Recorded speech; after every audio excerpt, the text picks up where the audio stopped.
당신 아들의 자식이에요. 쌍둥이를 안고 나타난 여자. 또 사기꾼이겠지. 그러나 유전자 검사 99.9% 진짜였습니다. 그런데 다음 날 유산 사기극 기사가 터졌죠. 누가? 왜? 아들의 방에서 발견한 USB 하나. 아버지, 이걸 듣고 계신다면 그 안에 숨겨진 진실. 아들은 정말 사고로 죽은 걸까요? 49일째 되는 날이었습니다. 병원 납골당으로 향하는 복도는 여전히 소독약 냄새로 가득했어요. 매일 이 길을 걷지만 오늘따라 발걸음이 무겁게 느껴졌습니다. 민준이 떠난 지 벌써 49일. 시간은 흘러가는데 가슴속 구멍은 여전히 텅 비어 있었어요. 원장님, 오늘은 일찍 퇴근하세요. 비서 김 과장이 조심스럽게 말을 건넸지만 저는 고개만 끄덕였습니다. 말을 하면 목소리가 흔들릴 것 같았거든요. 납골당 문을 열자 촛불이 희미하게 흔들렸어요. 그런데 누군가 민준의 영정 앞에 있었습니다. 젊은 여자였어요. 양팔에 아기를 하나씩 안고 있었죠. 아이들은 너무 작아 보였습니다. 갓난아기처럼요. 여자는 눈물을 흘리며 영정을 바라보고 있었어요. 누구십니까? 제 목소리가 생각보다 날카롭게 나왔습니다. 여자가 깜짝 놀라 고개를 돌렸어요. 빨갛게 부은 눈, 축 처진 어깨, 피곤에 절은 얼굴. 죄송합니다. 저는 한소연이라고 합니다. 그녀의 목소리는 떨리고 있었어요. 어떻게 여길 알고 오셨습니까? 민준 씨가 예전에 말해줬어요. 아버님, 병원에 작은 추모 공간이 있다고. 민준이 이 여자를 알았다고? 제 안에서 뭔가가 불편하게 꿈틀거렸습니다. 아들과 어떤 관계시죠? 소연은 잠시 망설이더니 아기들을 꼭 껴안았습니다. 저는 민준 씨를 사랑했습니다. 이 아이들은 민준 씨의 자식이에요. 순간 마음이 움츠러들었습니다. 뭐라고요? 무슨 말도 안 되는 소리를. 정말입니다. 민준 씨는 제가 임신한 걸 알고 계셨어요. 하지만 원장님께 말씀드리기 전에 돌아가셨어요. 제 머릿속이 하얗게 변했습니다. 민준에게 아이가 있다고? 그것도 쌍둥이? 아니야. 말도 안 돼. 증명할 수 있습니까? 제 목소리는 차갑게 식어 있었어요. 이런 일은 처음이 아니었거든요. 민준이 죽고 난 뒤 돈을 노리는 사람들이 몇 명 나타났었습니다. 가짜 채권자, 사업 파트너라는 사기꾼들. 유전자 검사를 해주세요. 제발. 소연의 눈빛이 간절했어요. 하지만 저는 이미 마음의 문을 닫고 있었습니다. 당신이 몇 번째인지 아십니까? 죽은 사람 이름 팔아 돈 뜯어내려는 사람들이 한둘이 아닙니다. 저는 돈이 필요한 게 아니에요. 소연이 처음으로 목소리를 높였습니다. 아기 하나가 깜짝 놀라 울음을 터뜨렸어요. 그럼 뭡니까? 갑자기 나타나서 손주라고 주장하는 게 뭐가 다릅니까? 이 아이들에게 아버지의 흔적을 남겨주고 싶었어요. 그것뿐입니다. 그녀가 우는 아기를 달래며 중얼거렸습니다. 은우야, 괜찮아. 은서야, 엄마가 여기 있어. 은우, 은서. 제 심장이 쿵 하고 멈췄습니다. 지금 아이 이름이 뭐라고 했습니까?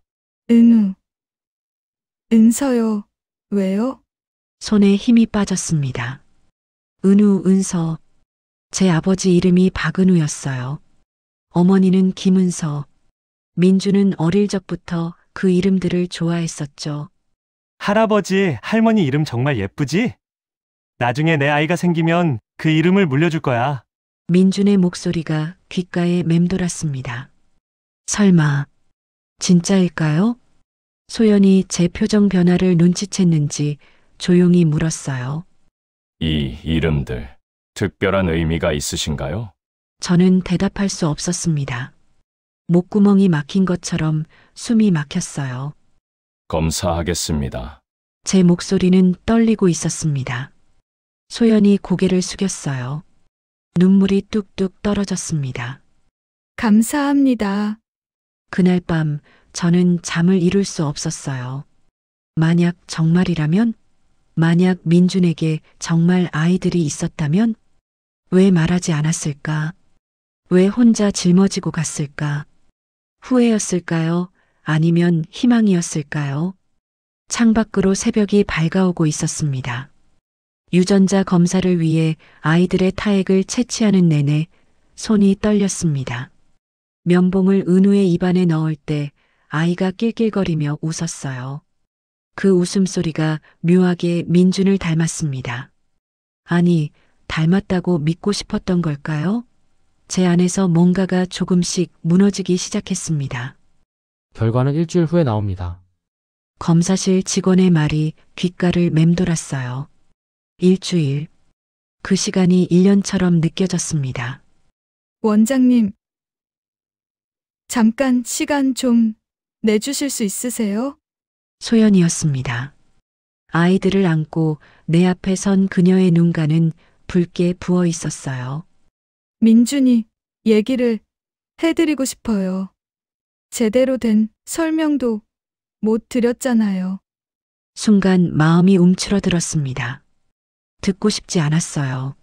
하지만 고개를 끄덕이고 말았습니다. 우리는 병원 옥상 정원으로 올라갔습니다. 아이들은 유모차에서 잠들어 있었어요. 저는 3년 전에 이 병원 재활의학과에서 물리치료사로 일했습니다. 소연의 목소리가 바람에 흔들렸어요.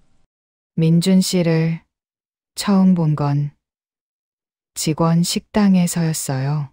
혼자 구석 자리에서 밥을 먹고 있더라고요. 피곤해 보였어요. 아니, 지쳐 있었죠.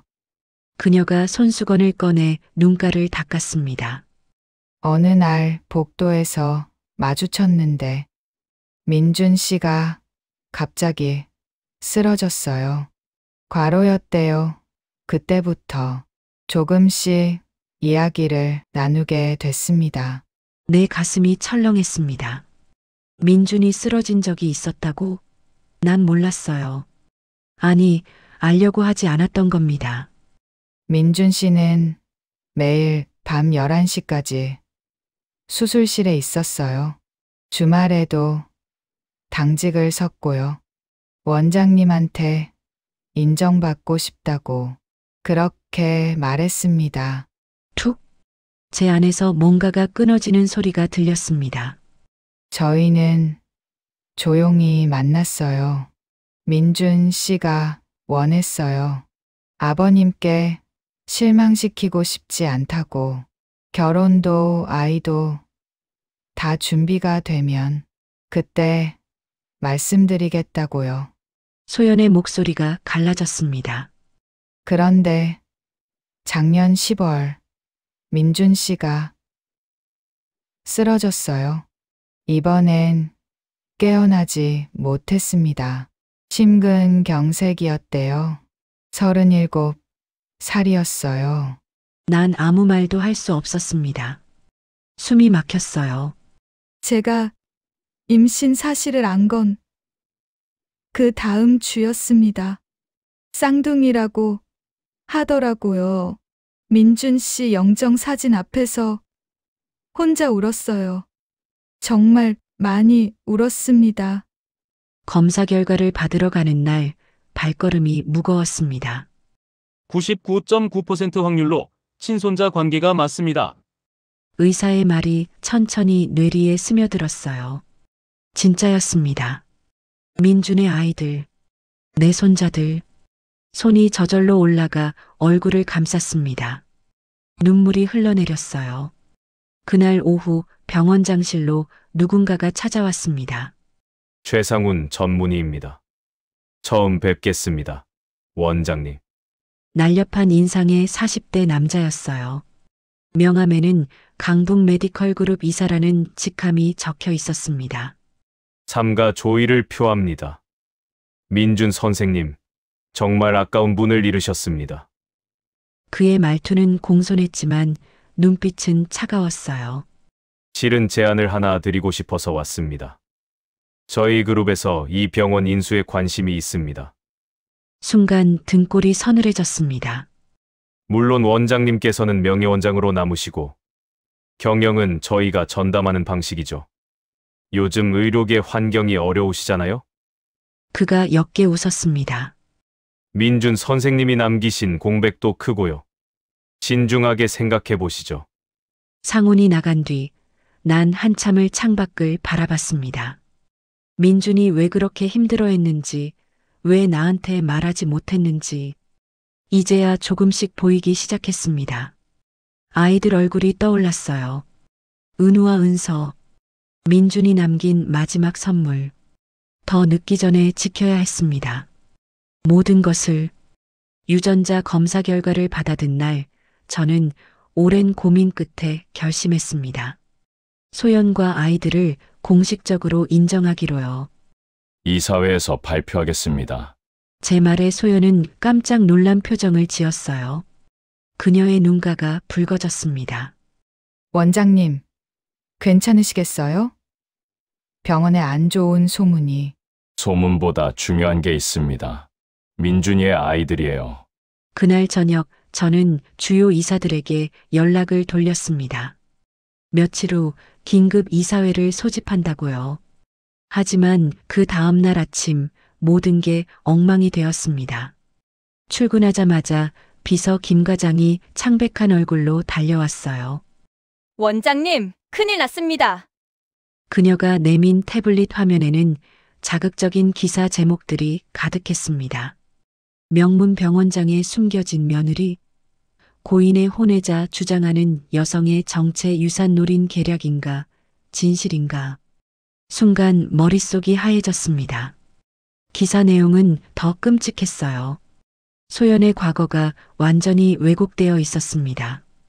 병원 물리치료사였던 그녀가 마치 민준에게 접근한 것처럼 계획적으로 임신한 것처럼 쓰여 있었죠. 제 손이 부들부들 떨렸습니다. 누가 이런 짓을. 최상훈 이사 같습니다. 어제 경제부 기자랑 골프 치는 걸 목격했다는 제보가 들어왔어요. 상훈이었습니다. 제가 소연을 인정하려 한다는 소식을 미리 들은 거예요. 오후에는 더 큰 충격이 기다리고 있었습니다. 병원 주요 과장 5명이 동시에 사표를 냈어요. 그 중에는 민준과 함께 일했던 정형외과 부장도 있었습니다. 왜 이러십니까? 김 부장님. 죄송합니다. 더 좋은 조건을 제시받았습니다. 그의 표정에는 미안함보다 결심이 가득했어요. 누군가 그들을 매수한 겁니다. 저는 그날 저녁 소연에게 전화를 걸었습니다. 괜찮으십니까? 기사들 보셨죠? 전화 너머로 소연의 흐느끼는 소리가 들렸어요. 원장님, 미안해요. 쟤 때문에. 아닙니다. 제가 더 빨리 결단을 내렸어야 했어요. 하지만 마음속으로는 공포가 밀려왔습니다. 이게 시작일 뿐이라는 걸 알았거든요. 다음 날 온라인은 완전히 들끓었습니다. 소연의 사진이 여기저기 퍼져나갔어요. 악플이 폭탄처럼 쏟아졌습니다. 돈 노린 거 뻔하네. 병원에서 일하면서 기회 노렸겠지. 불쌍한 척 연기 오지네. 제가 평생 지켜온 병원이, 제가 믿었던 사람들이 한 여자와 어린 아이들을 이렇게 짓밟고 있었습니다. 그날 오후 상황은 더욱 악화됐어요. 소연에게서 다급한 전화가 걸려왔습니다. 원장님, 은서가 숨을 못 쉬어요. 저는 곧바로 응급실로 달려갔습니다. 작은 산소 마스크를 쓴 은서가 침대에 누워 있었어요. 그 작은 가슴이 가쁘게 오르내렸습니다. 소연은 아이 곁에서 손을 꼭 쥔 채 울고 있었습니다. 급성 세기관지염입니다. 스트레스가 면역력을 떨어뜨렸을 수 있어요. 담당 의사의 설명에 제 가슴이 철렁 내려앉았습니다. 이 아이가 아픈 건 제 탓이었어요. 제가 빨리 보호하지 못해서 이 모든 혼란 속에 방치해서였습니다. 은서의 작은 손을 잡았습니다. 민준이의 손과 똑같이 따뜻했어요. 미안하구나, 할아버지가 미안해. 그 순간 제 마음속에서 무언가 단단하게 굳어졌습니다. 더는 물러서지 않겠습니다. 이 아이들을, 소연을, 민준이의 마지막 흔적을 지켜내겠어요. 상훈이가 원하는 게 병원이라면 저는 끝까지 싸울 겁니다. 복도 끝에서 누군가 저를 지켜보고 있었어요. 상훈이었습니다. 그의 입가에는 차가운 미소가 걸려 있었습니다. 우리의 눈이 마주쳤습니다. 그 눈빛 속에는 승리의 확신이 가득했어요. 하지만 저도 결코 물러서지 않을 겁니다. 이건 단순한 병원 경영권 다툼이 아니었습니다. 제 아들의 아이들을 지키는 싸움이었어요. 그날 밤 은서가 잠든 병실을 지키며 저는 다짐했습니다. 반드시 이기겠습니다. 어떤 대가를 치르더라도요. 민준의 방은 그대로였어요. 문을 열 때마다 가슴이 저렸습니다. 그날도 마찬가지였죠. 손자들 물건을 찾다가 책상 서랍 깊은 곳에서 작은 USB를 발견했어요. 이게 뭐지? 손이 떨렸습니다. 컴퓨터에 꽂았어요. 폴더 하나가 열렸습니다. 파일명이 눈에 들어왔죠. 아버지께? 심장이 쿵 내려앉았어요. 재생 버튼을 눌렀습니다. 민준의 목소리가 흘러나왔어요. 아버지, 이 녹음을 듣고 계신다면 제게 무슨 일이 생긴 거겠죠? 순간 눈앞이 흐려졌습니다. 말씀드리지 못해 죄송해요. 최상훈 선생님이, 아니, 최상훈이 병원을 무너뜨리려 하고 있어요. 민준의 목소리는 떨리고 있었어요. 얼마나 힘들었을까요? 제가 몰래 모은 증거들이 여기 있어요. 의료사고를 은폐한 기록, 제약회사에서 받은 리베이트 내역, 환자 기록 2장 문서들. 제 손이 마우스를 꽉 쥐었습니다. 그 사람이 자기 수술 일정을 계속 제게 떠넘겼어요. 한 달에 50건이 넘는 수술을. 아버지는 모르셨겠지만 저는 거의 매일 밤을 새웠습니다. 아, 민준아. 힘들다고 말씀드리고 싶었어요. 하지만 아버지는 항상 바쁘셨고 저는 실망시키고 싶지 않았어요. 녹음이 끝났어요. 저는 한참을 그대로 앉아 있었죠. 다음 날 소연을 불렀습니다. 민준이가 USB를 남겼어요. 소연의 얼굴이 창백해졌어요. 뭐가 들어있나요? 전부요. 최상훈이 저지른 일들이 전부. 제 목소리가 갈라졌습니다. 소연이 다가와 제 어깨에 손을 얹었어요. 민준 오빠가 마지막 날 말했어요. 아버지한테 꼭 전하고 싶은 게 있다고요. 그게 이거였군요. 우리는 함께 파일들을 확인했습니다. 증거는 명확했어요. 최상훈은 환자 3명의 사망사고를 은폐했고 수백만 원의 리베이트를 받았습니다. 그리고 민준의 수술 일정표, 제 눈을 의심했어요. 어떤 주에는 일주일 내내 수술이 잡혀 있었습니다.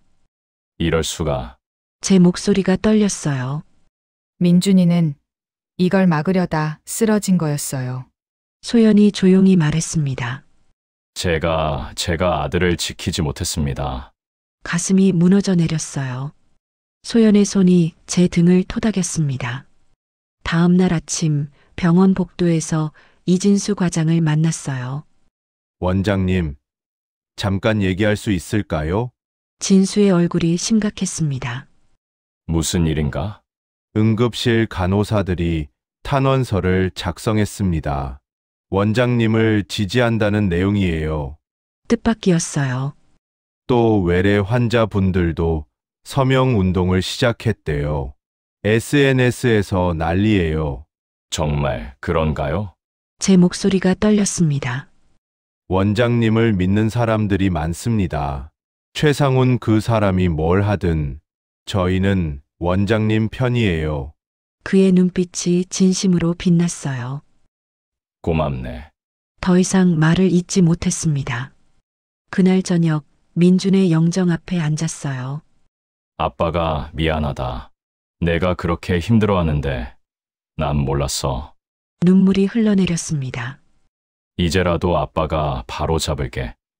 내가 지키려던 이 병원, 내가 사랑했던 환자들, 아빠가 꼭 지켜낼 거야. 작은 손이 제 옷자락을 잡아당겼어요. 은우였습니다. 아이의 맑은 눈을 보니 힘이 났어요. 할아버지는 괜찮단다. 은우를 안아 올렸습니다. 아이의 따뜻함이 제 가슴을 채웠어요. 이제 할아버지가 다 바로잡을 거야. 창밖으로 해가 지고 있었어요.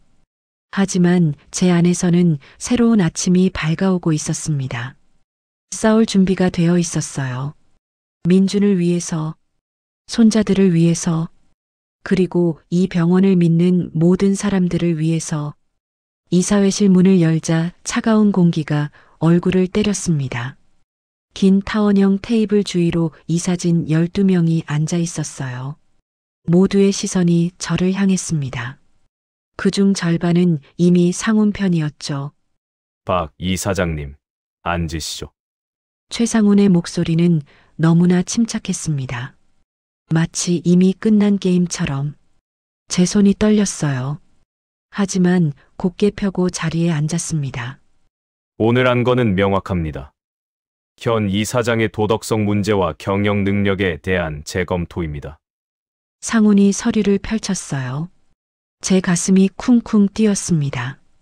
언론에 보도된 대로 박 이사장은 신원불명의 여성과 그녀의 아이들을 병원 자산으로 뒷받침하며 지원하고 있습니다.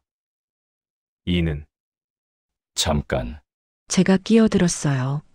목소리가 갈라졌지만 멈출 수 없었습니다. 그 아이들은 제 손자입니다. 그리고 그 여성은 제 며느리예요. 회의실이 술렁였습니다. 증거도 없이 유전자 검사 결과가 있습니다. 저는 서류를 꺼내 테이블 위에 놓았어요. 하지만 상훈은 비웃기만 했습니다. 문제는 그게 아닙니다. 이사장님의 판단력이죠. 최근 3개월간 병원 수익은 12% 감소했습니다. 주요 의료진 3명이 사직했고요. 순간 제 안에서 뭔가가 툭 하고 끊어졌습니다. 상훈이 그들을 빼냈다는 걸 알고 있었어요. 뒷돈을 주고 더 좋은 조건을 약속하며. 하지만 증명할 수 없었죠. 표결하겠습니다. 이사 한 명이 말했습니다. 제 심장이 바닥으로 곤두박질 쳤어요. 바로 그때였습니다. 회의실 문이 벌컥 열렸어요. 비서실장 김 과장이 헐떡이며 들어왔습니다. 죄송합니다만 밖에 환자분들이 지금 회의 중이야. 상훈이 소리쳤어요. 하지만 김 과장은 제게 눈빛을 보냈습니다. 이사장님 보셔야 할 것 같습니다. 저는 일어났어요. 다리에 힘이 없었지만 걸었습니다. 복도로 나서자 숨이 멎었습니다. 병원 로비가 사람들로 가득했어요. 환자복을 입은 사람, 목발을 짚은 사람, 휠체어에 앉은 사람들. 그들 손에는 종이가 들려 있었습니다. 박진우 이사장 해임 반대. 우리의 생명을 구한 분입니다. 제 눈시울이 뜨거워졌어요. 가장 앞에 선 사람은 김영호 씨였습니다. 3년 전 제가 간암 수술을 집도했던 환자였죠. 그는 두꺼운 서류 뭉치를 들고 있었어요. 이사장님, 이거 탐원서입니다. 환자 683명이 서명했어요. 제 손이 떨려서 서류를 제대로 잡을 수가 없었습니다. 소연이 은우를 안고 사람들 사이에서 나타났어요. 그녀의 눈가도 붉었습니다. 이사장님, 소연이 작게 말했어요. 민준 오빠가 당신을 믿었던 것처럼 저희도 믿습니다. 툭! 뭔가가 제 가슴 속에서 무너졌습니다. 아니, 단단해졌습니다. 저는 사람들을 향해 고개를 숙였어요. 감사합니다. 제가 지켜내겠습니다. 다음 날 기자회견장. 수십 개의 카메라 플래시가 터졌습니다. 저는 단상에 섰어요. 손에 든 USB가 묵직했습니다. 여러분께 말씀드릴 것이 있습니다. 제 목소리는 떨리지 않았어요. 제 아들 박민준이 남긴 기록입니다. 스크린에 영상이 재생됐습니다. 민준의 얼굴이 나타났죠. 수척하고 지친 모습이었어요. 아버지, 이 영상을 보신다면 제가 이미 없을 겁니다. 민준의 음성이 울려 퍼졌습니다. 회견장이 조용해졌어요. 영상 속 민준은 서류를 보여줬습니다. 최상훈의 의료사고 은폐 기록, 리베이트 증거, 환자 차트 조작 내역. 최상훈 과장은 제게 이 일들을 떠넘겼습니다. 저는 더 이상 버틸 수 없었어요. 기자들이 웅성거렸습니다. 카메라 셔터 소리가 빗발쳤죠. 저는 마이크 앞으로 한 걸음 더 다가섰어요. 의료는 돈이 아닙니다. 사람입니다. 제 목소리가 갈라졌습니다. 제 아들이 목숨을 걸고 지키려 한 것도 바로 그것이었어요. 저는 이 병원을, 아들이 믿었던 의료를 지킬 것입니다. 일주일 후 검찰이 최상훈을 의료법 위반 혐의로 입건했습니다. 병원 이사회는 긴급 회의를 다시 열었어요. 이번엔 달랐습니다. 재표결하겠습니다. 박진우 이사장 유임에 찬성하시는 분? 11개의 손이 올라갔어요. 반대는 단 한 명. 저는 창밖을 바라봤습니다. 하늘이 맑았어요. 민준아, 이제 조금은 바로잡은 것 같구나. 제 뺨으로 뜨거운 것이 흘러내렸습니다. 닿지 않았어요. 이제 시작이었으니까요. 5년이 흘렀습니다. 병원 중앙 로비에 서서 창밖을 바라봤어요. 아침 햇살이 유리창을 통해 쏟아져 들어왔습니다. 따뜻했어요. 할아버지! 은우와 은서가 로비 입구로 뛰어들어왔습니다. 두 아이의 가방이 통통 튀었어요. 초등학교 1학년이 된 손자들이었습니다. 순간 가슴이 벅차올랐어요. 민준이를 처음 유치원에 데려다줬던 날이 떠올랐습니다. 그때도 이렇게 아침 햇살이 눈부셨었죠. 하지만 그날 저는 수술 스케줄 때문에 5분도 채 함께 있지 못했어요. 지금은 달랐습니다. 오늘 급식이 뭐래요? 은서가 제 손을 잡으며 물었어요. 작은 손이 따뜻했습니다. 스파게티요. 선생님이 말씀하셨어요. 은우가 신나서 대답했어요. 두 아이의 목소리가 로비에 울려 퍼졌습니다. 그래, 맛있겠네. 할아버지도 같이 먹고 싶은 걸. 제가 웃으며 말했어요. 은우가 고개를 갸웃했습니다. 할아버지는 병원 밥 먹잖아요. 오늘은 할아버지 진료 없는 날이야. 너희 학교까지 데려다 줄 거야. 두 아이의 눈이 반짝였어요. 소연이 뒤따라 들어왔습니다. 재단이사 명찰을 단 모습이었어요. 5년 전보다 훨씬 밝은 얼굴이었습니다. 아버님, 아이들 데려다 주시는 거예요? 오늘은 내가, 너는 재단 회의 있잖아. 소연이 잠시 머뭇거렸어요. 그러다 고개를 끄덕였습니다. 감사합니다, 아버님. 그녀의 목소리에 진심이 묻어났어요. 처음엔 어색했습니다. 며느리라고 부르기도, 소연 씨라고 부르기도 애매했었죠. 하지만 시간이 흐르면서 자연스러워졌어요.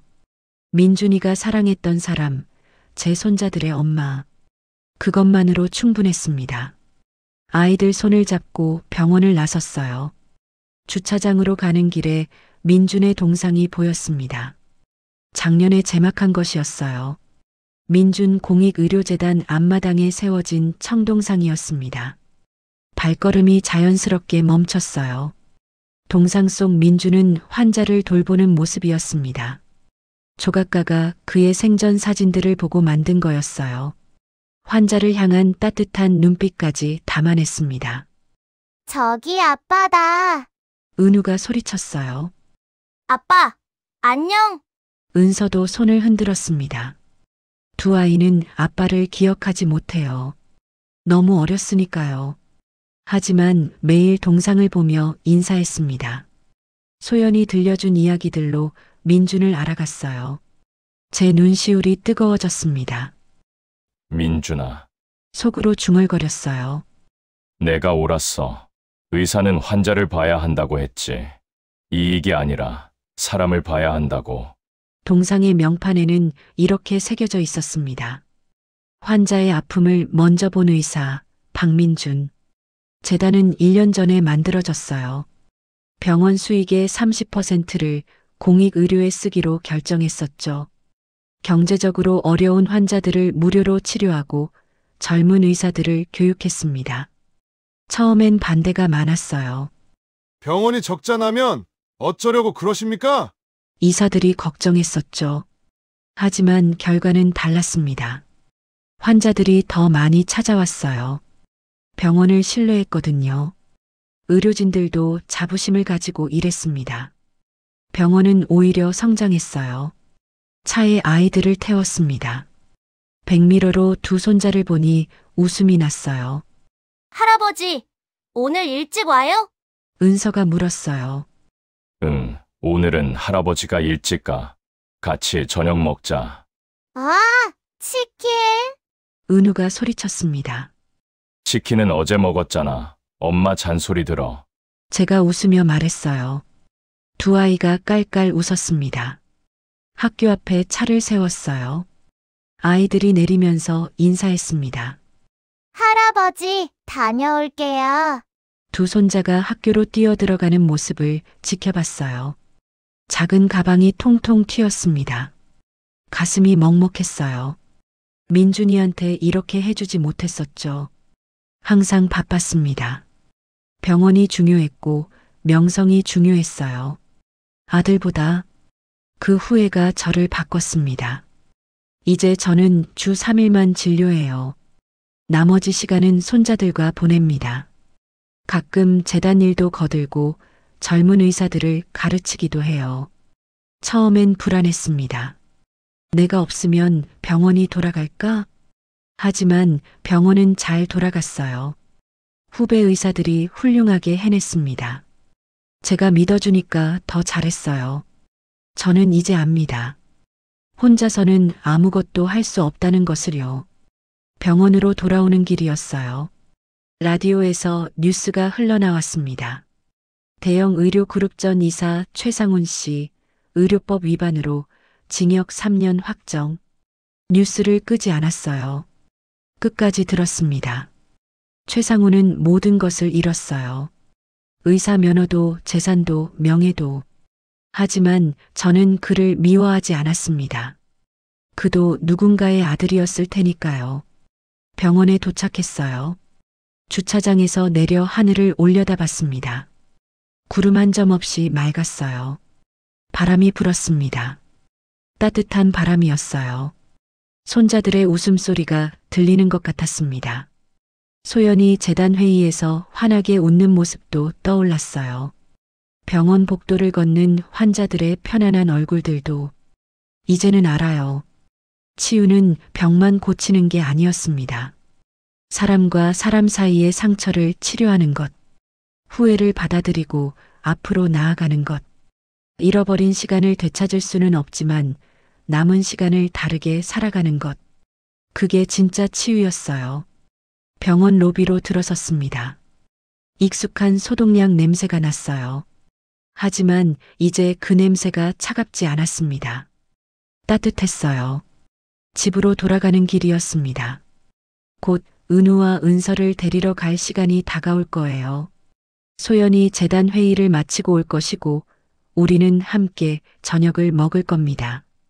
민준이 자리는 비어 있지만 그의 사랑은 여전히 우리 곁에 있었어요. 그것만으로 충분했습니다. 오늘의 사연은 여기까지입니다. 우리 모두에게는 놓쳐버린 시간이 있습니다. 하지만 후회는 과거에 머무는 게 아니라 남은 시간을 다르게 살아가게 만드는 힘이 되기도 해요.